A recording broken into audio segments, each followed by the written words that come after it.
같이 말씀 보도록 하겠습니다. 오늘 우리들에게 주시는 말씀은 다니엘서 6장 1절에서 9절까지의 말씀입니다. 다니엘서 6장 1절에서 9절까지 말씀. 제가 봉독합니다. 다리오가 자기의 뜻대로 고관 120명을 세워 전국을 통치하게 하고 또 그들 위에 총리 셋을 두었으니 다니엘이 그 중에 하나이다.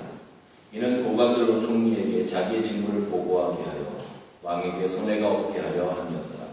다니엘은 마음이 민첩하여 총리들과 고관들 위에 뛰어나고 왕이 그를 세워 전국을 다스리게 하고자 한다. 이에 총리들과 고관들이 국사에 대하여 다니엘을 고발할 근거를 찾고자 하였으나 아무 근거, 아무 허물도 찾지 못하였으니 이는 그가 충성되어 아무 그릇됨도 없고 아무 허물도 없습니다. 그들이 이르되 이 다니엘은 그 하나님의 율법에서 근거를 찾지 못하면 그를 고발할 수 없으리라 하고 이에 총리들과 고관들이 모여 왕에게 나아가서 그에게 말하되 다리오 왕이여 만수무강하옵소서. 나라의 모든 총리와 지사와 총독과 법관과 관원이 의논하고 왕에게 한 법률을 세우며 한 금령을 정하실 것을 구하나이다. 왕이여 그것은 곧 이제부터 30일 동안에 누구든지 왕 외에 어떤 신에게나 사람에게 무엇을 구하면 사자굴에 던져넣기로 한 것입니다. 그런즉 왕이여 원하건대 금령을 세우시고 그 조서에 왕위의 도장을 찍어 메대와 바사에 붙이지 아니하는 규칙을 따라 그것을 다시 붙이지 못하게 하옵소서. 이에 다리오 왕이 조서에 왕의 도장을 찍어 금령을 냅니다. 아멘. 저는 오늘 이 말씀을 가지고 승자의 길이라는 제목으로 여러분들과 잠시 은혜를 나누고자 합니다. 이안 로버트 승이라는 사람이 승자의 뇌라는 책을 썼습니다. 이 승자의 뇌라는 책을 보면 승리를 경험한 사람이나 성공을 경험한 사람 혹은 권력을 한 번이라도 맛본 사람, 이런 사람들은 또 다른 승리나 또 다른 어떤 성공에 대한 동경을 갖게 된다고 적고 있습니다. 그리고 그 열망이 승리를 맛보지 못한 사람보다 더 강해서 앞서 나아가게 하는 원동력이 된다고 이야기하고 있습니다. 다시 말하면 한 번이라도 승리를 한 사람, 한 번이라도 성공을 한 사람, 어떤 일에 있어서 자기가 갖고자 하는 것들, 그런 성취감을 맛본 사람들은 그렇지 못한 사람들보다 더 열심히 그 성공을 향하여 나아가게 된다는 것이죠. 왜 이런 일이 생겨지냐 하면 승리나 권력을 맛볼 때 혹은 어떤 일을 하고자 할 때 그것을 성취하였을 때 사람의 뇌에서는 도파민이라는 물질이 분비가 됩니다. 도파민이라는 물질은 굉장히 강력한 물질인데 그 물질이 나오면 사람은 아주 극도의 행복감, 극도의 기쁨, 이런 느낌들을 받게 되어집니다. 그래서 이 도파민이라는 물질이 도박하는 사람들에게 굉장히 많이 나타난다. 사람들이 도박을 할 때 이 뇌에서 도파민이라는 물질이 나오기 때문에 그 쾌감, 그 행복감, 그것을 놓치지 못해서 계속적으로 중독이 되어져가는 것이죠. 그래서 이 도파민이라는 물질이 승리를 하고 성취를 하고 자기가 무엇을 바랄 때 그것을 이루어 나갈 때 그것이 도파민이라는 물질이 두뇌에서 나오게 되는데, 그렇기 때문에 그 성취감을 맛본 사람들은 계속적으로 더 나은 성공의 자리를 위해서 나아가게 된다는 것입니다. 이런 성공의 맛을 보지 못한 사람들은 그런 기쁨을 알 리가 없는 것이죠. 그러니까 성공에 대한 막연한 나도 성공해야 되겠구나 그런 생각은 있을지라도 그것을 실천하지 못하고 더 열정적으로 그 일을 밀어붙이지 못하게 되어지는 결과가 나타나게 된다. 그래서 한 번이라도 성공을 맛본 사람이 그 다음에 성공할 확률이 크다. 한 번이라도 자기가 하고자 하는 것을 성취한 사람이 그 다음 일도 좋게 이루어갈 확률이 더 높다라고 이안 로버트스는 적고 있습니다. 여러분, 마이크 타이슨이라는 사람을 혹시 아십니까? 마이크 타이슨이라는 사람 굉장히 유명한 사람입니다. 이 권투계에서는 아주 신하와 같은 사람입니다. 이 마이크 타이슨은 50승 4패, 그 통산 전적이 50승 4패, 그 중에 44번을 KO로 이겼습니다. 권투에서 KO로 이긴다는 것은 굉장한 일이죠. 그런데 그것을 50승을 함에 있어서 44번, 44번이나 KO승으로 이겼다라는 거예요. 그런데 이렇게 승승장구를 달리던 마이크 타이슨이 실수를 하게 됩니다. 한 흑인 소녀를 강간하게 되어지고 그 일 때문에 감옥에 가게 되어지는 그런 엄청난 결과를 맞게 되어지죠. 감옥에서 약 4년 동안 지내면서 마이크 타이슨이 많은 것을 잃었습니다. 4년 후에 이 마이크 타이슨이 출소를 하게 되었는데 그때 만난 사람이 돈 킹이라는 사람입니다. 마이크 타이슨은 원했습니다. 내가 재기하기를 원합니다. 나는 이런 훌륭한 캐리어가 있고 나는 열심히 하는 운동선수가 되고 싶습니다. 이 복싱 선수가 되고 싶습니다. 그러나 정말로 그가 재기할 수 있을지 많은 사람들이 기대 반 의심만 하고 있었죠. 그때 이 돈 킹이라는 사람이 마이크 타이슨을 재기시키기 위해서 한 권투 경기를 주선하게 되었습니다. 그런데 그 권투 경기에 나왔던 그 상대자가 많은 사람들이 기대했던 정말 강하고 훌륭한 상대가 되어서 멋진 경기를 보고 싶어 했던 그런 상대가 아니라 너무나도 약한 상대인 거예요. 어떻게 보면 마이크 타이슨이 대학생이라면 유치원생과 같은 초등학생과 같은 그런 상대가 나오는 거예요. 사람들이 실망했습니다. 어쨌든 그 결과가 어떻게 됐겠습니까? 마이크 타이슨이 일방적으로 권투 경기에 이겼습니다. KO로 이긴 것도 아니에요. 너무 많이 상대편 선수가 맞다 보니까 상대편 코치가 타올을 던져서 기권승을 했습니다. 두 번째 경기가 진행되었습니다. 많은 사람들이 관심을 갖고 이번에는 누구와 마이크 타이슨이 붙을까? 핵주먹 타이슨과 누가 붙을 수 있을까? 그런데 이 돈 킹이라는 사람이 주선한 두 번째 선수도 굉장히 약한 선수였습니다. 사람들도 실망했습니다. 타이슨이 아주 쉽게 그 경기를 이길 수 있었습니다. 세 번째 경기가 되어서야 챔피언에게 도전장을 내밀었습니다. 그리고 마이크 타이슨은 그 챔피언을 이기고 챔피언 벨트를 다시 한번 차지할 수가 있게 되었습니다. 이런 일들을 볼 때 만약에 마이크 타이슨이 출소를 하고 나서 바로 나는 열심히 했던 선수니까 나는 운동선수고 나는 빨리 이기고 싶으니까 챔피언과 바로 붙겠습니다. 만약에 그렇게 해서 챔피언과 경기를 했다면 과연 타이슨이 이길 수 있었을까? 지금에 와서 많은 사람들이 이야기하지만 돈 킹이 참 영리했다라고 이야기합니다. 무슨 이야기냐면 처음에 첫 상대를 강하지 않고 약한 상대를 골라서 마이크 타이슨이 승리에 대한 맛을 보게 한 거예요. 두 번째도 역시 승리에 대한 맛을 보게 한 거예요. 그리고 나서 그 마음 가운데 나는 승리가 갈급하다. 나는 승리할 수 있다는 자신감을 심어준 다음에 챔피언과 붙여서 챔피언을 이기게 했다는 것이죠. 승리를 한 사람이 그 다음 승리를 갈급하고 승리를 맛본 사람이 그 다음 승리를 이루어갈 수 있다. 그럼 오늘 이안 로버트슨의 승자의 뇌에 나와 있는 내용과 별반 다르지 않습니다.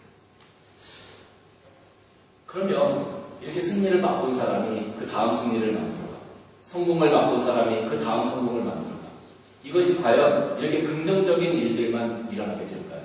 그렇지 않습니다. 부정적인 결과도 있습니다. 어떤 부정적인 결과가 있냐면 승리를 한 번 맛본 사람 그리고 또 승리를 맛본 사람 이런 사람들은요 그것을 잘 절제하고 관리하지 못하면 자기 절제를 하지 못하면 막연한 승리에 대한 동력을 갖게 됩니다. 막연한 승리에 대한 환상을 갖게 되어집니다. 자기가 이룰 수 없는 것임에도 불구하고 나는 할 수 있어 라는 자신감을 가지고 그 일을 시작하게 되어집니다. 그래서 결국 자멸하게 되어집니다. 실패의 깊은 늪에 빠지는 결과를 가져오게 될 수도 있다는 것이죠. 그 대표적인 예가 누구냐면 나폴레옹과 히틀러입니다. 나폴레옹은 그 유럽 지역에서 전쟁을 할 때마다 승승장구했습니다. 나폴레옹을 이길 만한 상대가 없었고 대적할 만한 상대가 없었습니다. 나폴레옹은 마지막으로 러시아를 정복하기를 원합니다. 러시아를 정복하고자 러시아를 쳐들어갔어요. 그런데 전쟁을 하는 사람들이 먼저 잘 생각해야 될 것이 무엇이냐면 어떻게 적을 공격할 것이냐도 굉장히 중요하지만 만약에 상황이 여의치 않을 때 어떻게 그 전쟁에서 빠져나올 것이냐 그것도 굉장히 중요한 일입니다. 그런데 이 나폴레옹은 그 러시아를 공격하러 들어갈 때 자기가 퇴각해 나올 퇴각로를 전혀 생각하지 않았다는 거예요. 그리고 군사들이 있으니까 군사들에게 먹일 것, 입힐 것, 필요한 것을 쓰게 하는 그 보급로를 생각해야 되는데 그런 것들을 전혀 생각하지 않았다는 거예요. 왜냐하면 나폴레옹은 계속 전쟁에서 이겨봤기 때문에 러시아도 쉽게 이길 것이라는 그런 환상을 가지고 있었습니다.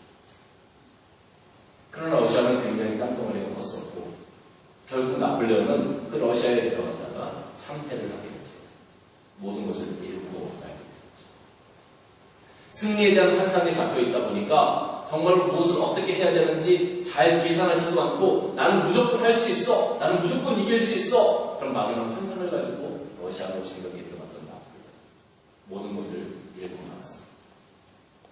또 한 사람의 예가 있습니다. 그 사람은 히틀러입니다. 히틀러 역시 2차 세계대전 때 많은 나라들을 정복해 나갔습니다. 그리고 이겨 나갔습니다. 승리를 계속적으로 맛보았습니다. 그리고 러시아를 쳐들어갔습니다. 그때 이 히틀러는 그 전쟁을 굉장히 쉽게 빠르게 끝낼 수 있을 거다라고 생각했습니다. 그런데 러시아는 히틀러가 생각했던 것보다 훨씬 넓은 땅이었습니다. 그리고 겨울은 혹독하게 추웠습니다. 이 히틀러가 러시아에 쳐들어가서 전쟁을 하는 동안 겨울이 오게 되었죠. 1만 명이 넘는 독일군들이 그 혹독한 겨울을 견디지 못하고 동상에 걸려서 손과 발을 잘라내야 했습니다. 결국 히틀러도 그 러시아를 공격해 들어갔다가 패배라는 깊은 늪에 빠져들게 되었고 모든 것을 잃게 되었죠. 우리가 승리를 위해서 성공한 사람들이 그 다음 성공을 위해서 열심으로 나아가는 것은 참 바람직한 일이라고 할 수 있습니다. 그러나 그것을 절제하지 못하고 관리하지 못하고 막연한 승리에 대한 환상, 동경을 가지고 아무것도 계산하지 않고 덤벼든다면 그것은 결국 모든 것을 잃게 되어지는 실패의 늪에 빠지게 되는 수밖에 없다는 것이죠. 누구나 인생의 성공을 원합니다. 누구나 현실의 승리를 원합니다. 누구나 이 땅에서 좋은 권력, 높은 권력을 잡고 싶어 합니다. 그것을 열망합니다. 그러나 그것이 지나치면 돌이킬 수 없는 실패의 늪에 빠지게 된다는 것이죠. 사실 이 승리나 성공에 대한 욕구는 두 가지로 이야기할 수 있습니다. 첫째는 개인적인 성공입니다. 개인적인 성공은 자신의 영광을 위해서, 자신의 영단을 위해서 나아가는 성공입니다. 다른 사람들이 승리하고 다른 사람들이 잘 되는 것을 바라보면 시기와 질투를 하는 그런 모습이 나타납니다. 스스로 높아짐을 좋아합니다. 교만한 모습을 나타내게 됩니다. 다른 사람들이 아무리 좋은 조언을 할지라도 그것을 듣지 않습니다. 이것은 독재자의 모습이라고 할 수 있습니다. 사람들에게 인정받기를 좋아하지만 다른 사람들이 싫은 소리를 하거나 쓴 소리를 하게 되면 그것을 인정하지 못하고 용납하지 못하고 받아들이지 못하는 그러한 모습을 갖게 되어지는 것입니다. 이것이 개인적인 성공을 추구하는 사람들의 모습입니다. 오늘 본문에도 이러한 모습이 잘 나타나고 있습니다. 다리오 왕 때 다리오 왕이 120명의 리더를 세웠다고 기록하고 있습니다. 그 중에 3명을 총리로 세웠습니다. 4절 말씀을 보겠습니다. 4절 말씀 보면 이에 총리들과 고관들이 국사에 대하여 다니엘을 고발할 근거를 찾고자 하였으나 아무 근거와 아무 허물을 찾지 못하였으니 이는 그가 충성되어 아무 그릇됨도 없고 아무 허물도 없었습니다. 3절 말씀 보면 이 고관들과 총리들이 왜 다니엘을 고발하려고 했는지가 나타납니다. 그것이 무엇이냐면 다니엘은 마음이 민첩하여 총리들과 고관들 위에 뛰어남으로 왕이 그를 세워 전국을 다스리게 하고자 한지라. 다른 사람의 성공을 봤을 때 그것을 축하해 주거나 잘됐다고 박수 쳐주는 것이 아니라 오히려 다른 사람들이 잘 되어지는 것을 바라볼 때 시기와 질투하게 되어지는 그런 모습을 갖게 되어진다는 것이죠. 많은 총리들과 고관들이 다니엘이 승승장구하는 것을 보고 오히려 질투하고 시기했습니다. 그래서 어떻게 해서든지 다니엘을 끌어내릴 궁리를 하게 되었습니다. 5절 말씀 보겠습니다. 5절 말씀 보면 그들이 이르되 이 다니엘은 그 하나님의 율법에서 근거를 찾지 못하면 그를 고발할 수 없습니다. 아무리 다니엘이 흠을 잡으려고 해도 다니엘이 흠이 없었습니다. 이 사람들이 찾아낸 것이 무엇이냐면 하나님의 율법에서 다니엘에 대한 흠을 찾지 않으면 다니엘을 고발할 수 없습니다. 우리가 사는 세계와 하나님의 율법이 조금 다른 것이 있으니까 우리가 그것을 가지고 어떻게 해서든지 다니엘을 좀 끌어내리고 다니엘을 실패하고 다니엘을 벌 줄 수 있게끔 해야 되겠다라고 이 사람들이 생각하게 되는 것이죠. 그래서 6절과 8절 말씀 보면 이 총리와 고관들이 왕에게 제안을 합니다. 어떻게 제안하냐면 이에 총리들과 고관들이 모여 왕에게 나아가서 그에게 말하되 다리오 왕이여 만순과 마옵소서. 나라의 모든 총리와 지사와 총독과 법관과 관원이 의논하고 왕에게 한 법률을 세우며 한 금령을 정하실 것을 구하나이다. 왕이여 그것은 곧 이제부터 30일 동안에 누구든지 왕 외에 어떤 신에게나 사람에게 무엇을 구하면 사자굴에 던져 넣기로 한 것입니다. 라고 이야기하고 있습니다. 이 사람들은 알고 있었습니다. 다니엘이 매일 하나님을 향해서 예루살렘을 향하여 기도하고 있다는 것을 알고 있었던 것이죠. 그것을 흠잡아서 자기들이 이루지 못한, 자기들이 갖지 못한 것을 다니엘이 갖고 있으니까 다니엘을 시기하고 질투해서 어떻게 해서든지 다니엘을 끌어내리고 다니엘을 그 자리에서 쫓아내려고 모의를 하게 된 것입니다. 10절 말씀 보면 다니엘은 아무래도 모든 것을 알았을 것입니다. 그런데 하루에 3번씩 기도하는 것을 포기하지 않았다라고 기록하고 있습니다. 고관과 이 총리들은 다니엘을 제거하기 위해서 뭉쳤습니다. 자기들의 사욕을 이루기 위해서 악을 동반했던 사람들입니다. 사실 어떻게 보면 이 사람들이 이런 고관과 총리가 되기까지 이 사람들은 많은 어떤 그 경쟁을 통해서 이 자리에 올라왔을 것입니다. 그 경쟁을 통과해서 이길 때마다 많은 승리감, 쾌감을 맛보았을 것입니다. 이런 사람들은 자기의 쾌감, 자기의 승리감, 더 높은 곳을 향하여, 더 좋은 성공을 향하여 매일매일 나아가고자 하는 그런 욕망에 사로잡혀 있을 것입니다.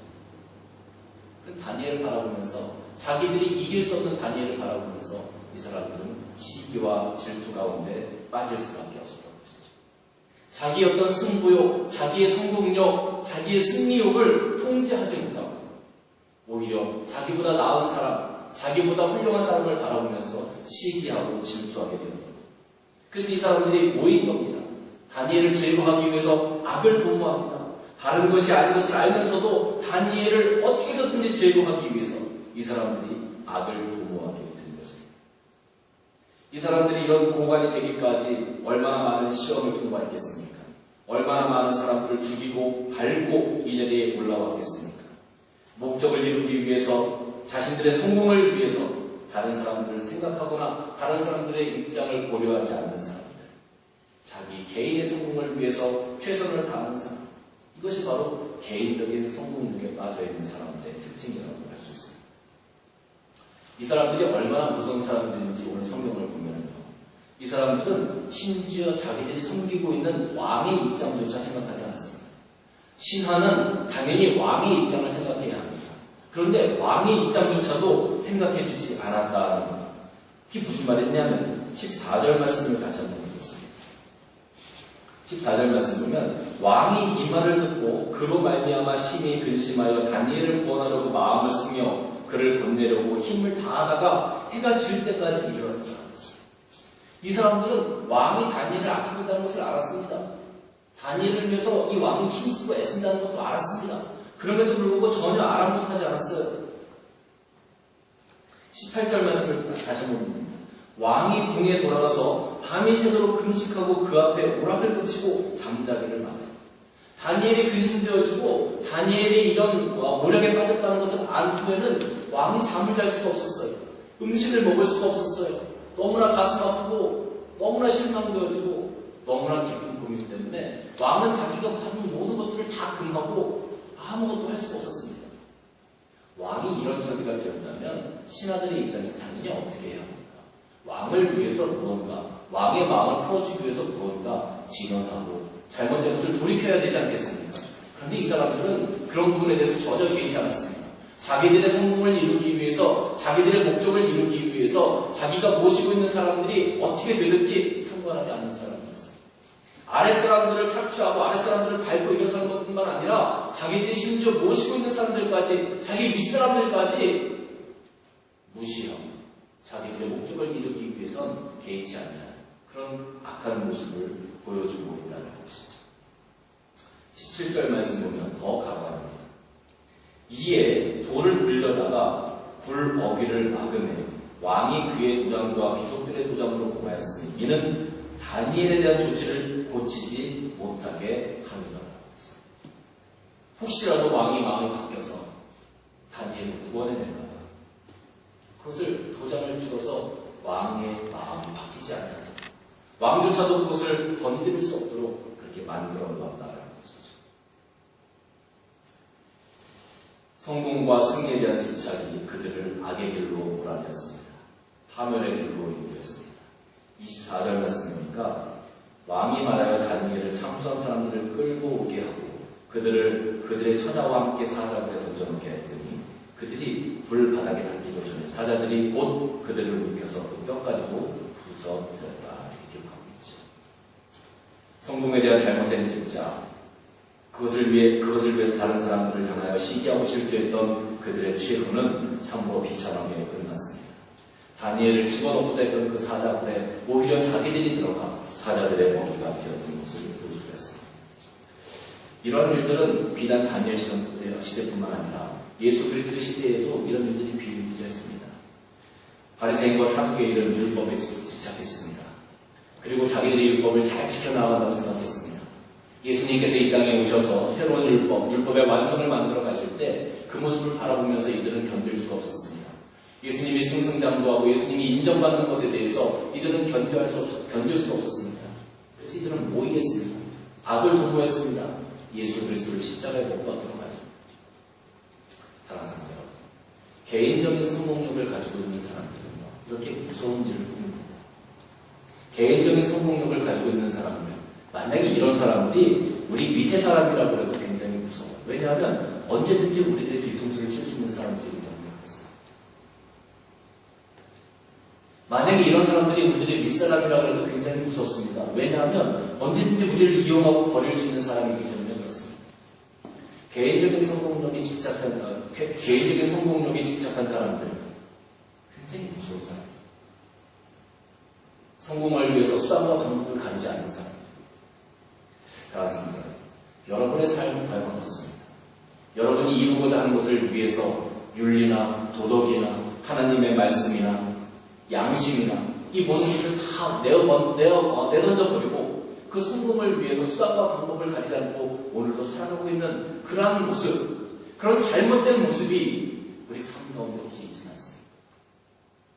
사랑하는 성도 여러분, 만약에 우리 삶 가운데 내가 무엇을 이루기 위해서, 내가 성공하기 위해서, 내가 조금 더 잘 살기 위해서 다른 사람을 아프게 하거나 다른 사람의 것을 착취하거나 다른 사람이 잘 되어가는 것을 시기하고 질투한다면 우리는 그 모든 것을 하나님 앞에 회개하고 그 모든 것을 내려놓고 하나님께서 기뻐하시는 모습으로 돌아와야 될 줄로 믿습니다. 두 번째 성공에 대한 욕구는요, 사회적인 성공입니다. 공동체적인 성공입니다. 공동체의 성공이 우선적입니다. 내 개인의 성공이나 내 개인의 영달보다는 공동체가 잘 되어지고 공동체가 튼튼히 세워지는 것이 우선입니다. 나 개인의 것을 양보하고 희생할 줄 압니다. 내 스스로가 겸손해질 줄 압니다. 내가 무엇을 이루었다 할지라도 내 스스로 그것을 자랑하는 것이 아니라 그 모든 공을 공동체 모두에게 돌리게 되어집니다. 이런 사람들은 다른 사람들이 인정해주게 되는 모습을 갖게 되죠. 바로 이런 사람들이 오늘날 시대가 원하는 진정한 리더자의 모습이라고 할 수가 있습니다. 오늘 다니엘의 모습을 같이 한번 보겠습니다. 다니엘은 왜 이런 법이 만들어졌는지 잘 알고 있었을 것입니다. 다른 총리들과 고관들이 자기를 모함하려고 이런 법을 만들었다는 것을 잘 알고 있었을 것입니다. 그럼에도 불구하고 하나님 앞에서 그가 해왔던 기도의 모습을 포기하지 않았습니다. 하나님과 교제했던 모습을 포기하지 않았습니다. 하나님을 붙들고 믿음 가운데 이 시련을 이겨내고자 노력했습니다. 아니 어쩌면 왕과 상의할 수도 있었을 것입니다. 그들이 그런 진언을 하고 그런 법령을 만들어갈 때 왕이시여 이것은 저를 향한 이런 저들의 악입니다. 저들이 저를 해하기 위한 이러한 계략입니다라고 이야기할 수도 있었을 것입니다. 그러나 다니엘은 왕이 하는 일에 나라를 위해서 공동체를 위해서 모든 것에 순종하고 목숨까지도 내어놓겠다라는 생각을 했습니다. 정적을 제거하기보다는 그들 역시 이 나라의 일꾼이고 백성이라는 생각을 먼저 했습니다. 싸우고 분열하기보다는 함께 모든 것을 해나가야 한다는 것. 그리고 그들이 돌이키기를 기다렸습니다. 아마 하나님 앞에 기도하면서도 하나님 저들이 저들의 악의 길에서 떠나 하나님의 선한 길로 돌아오게 해주십시오라고 분명히 기도했을 것이라고 생각합니다. 결국 다니엘은 이 계략에 빠져서 사자굴에 갈 수밖에 없었습니다. 22절 말씀을 보니까 하나님께서 이 다니엘을 지키셨다라고 기록하고 있어요. 나의 하나님이 이미 그의 천사를 보내어 사자들의 입을 봉하셨으므로 사자들이 나를 상해하지 못하였사오니 이는 나의 무죄함이 그 앞에서 명백하게 오며 또 왕이여 나는 왕에게도 해를 끼치지 아니하였나이다. 하나님께서는 지키실 만한 사람들을 지키십니다. 오늘 다니엘은 하나님 앞에서 믿음을 버리지 아니하였고 의로운 사람이었습니다. 잘못된 계략에 악의 계략에 빠져든 사람이었습니다. 하나님께서는 이런 하나님의 백성들을 오늘날도 지켜나간다는 것을 우리는 명심해야 합니다. 내가 악을 도모해서 다른 사람들을 이겨나가고 다른 사람들의 성공을 시기하고 질투하는 그런 악인의 길을 간다면 하나님께서는 반드시 그 악인의 길을 징벌하시고 징계하시겠지만 우리가 최선을 다해서 하나님 앞에 세워져가고 선한 길을 걸어가고 의인으로서 이 땅에서 살아가려고 노력한다면 저 악에 맞서서 하나님의 의를 지켜나가려고 애쓰고 힘쓴다면 오늘 사자굴에 들어갔던 다니엘을 지키셨던 그 하나님께서 오늘 여러분의 인생과 그 모든 삶의 길을 지키실 것을 믿으시기를 주님의 이름으로 축원합니다. 보통 사람들은 이야기합니다. 용서할 가치가 있어야지 용서하지요. 왜 나만 손해봐야 됩니까? 왜 내가 희생해야 되고 내가 왜 그들을 세워줘야 합니까? 왜 내가 해야 합니까?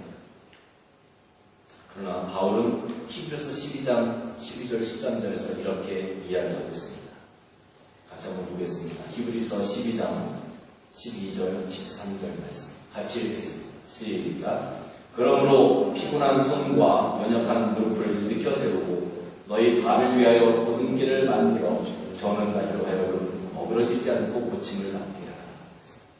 그러므로 피곤한 손과 연약한 무릎을 일으켜 세우고 여러분의 무릎과 여러분의 육신이 여러분의 삶이 피곤하다 할지라도 일으켜 세워서 그리고 여러분들 주위에 있는 많은 어려운 자들을 일으켜 세워서 너희 발을 위하여 곧은 길을 만들어 하나님의 곧은 길, 하나님의 의의 길을 우리가 걸어가므로 말미암아 저런 날로 하여금 어그러지지 않게 고침을 받게 여러분의 삶을 바라보고 많은 사람들이 용기를 얻고 힘을 얻을 수 있도록 그들을 격려할 수 있는 그들의 삶을 살아가라. 또 그들을 이렇게 세워주고 나와 함께 어깨동무하면서 그들과 함께 걸어갈 수 있는 삶을 살아가라라고 오늘 바울은 우리들에게 권면하고 있습니다. 그렇습니다. 하나님께서 이 시대에 원하시는 진정한 성공, 진정한 승자의 길은 나 혼자 잘 먹고 잘 살기 위해서 다른 사람들을 핍박하고 억압하고 다른 사람의 성공을 시기하고 질투하는 것이 아니라 우리 모두가 잘 되어지기 위해서 나를 희생하고 그들을 위해서 나의 모든 것을 내어놓을 수 있는 그런 사람의 삶. 그것이 바로 오늘날 이 시대가 원하는 또 하나님께서 원하시는 승자의 삶이라고 할 수 있을 것입니다. 오늘날 우리는 그리스도께서 걸어가신 개인의 성공이 아닌 공동체와 사회와 세상을 세워갈 수 있는 그런 하나님께서 기뻐하시는 그러한 길을 우리가 오늘날 걸어가야 할 줄 모릅니다. 사랑하는 성도 여러분, 여러분은 어떤 승자의 삶, 어떤 승자의 길을 걸어가고 싶으십니까? 여러분, 나 혼자 잘 되기 위해서 내가 가지고 있는 모든 윤리나 도덕이나 하나님의 말씀조차도 다 내어버리고 그렇게 그 목적을 향하여 달려나가시겠습니까? 아니면 여러분들과 함께한 모든 사람, 이 교회와 여러분이 속해 있는 가정과 여러분의 회사와 여러분이 하고 있는 산업과 모든 곳에 속해 있는 모든 사람들과 함께 잘 되어지고 하나님 앞에서 바로 세워져가는 그런 승자의 삶을 살아가시겠습니다. 개인적인 승리, 거기서 집착하다 보면 통제가 되지 아니하고 자칫 잘못하는 깊은 실패의 빛에 빠지게 되어집니다. 사랑하는 성도 여러분, 하나님께서 기뻐하시는 승자의 길, 승자의 삶은 우리 모두가 함께 세워져가는 것을 거심을 기억하시기를 주님의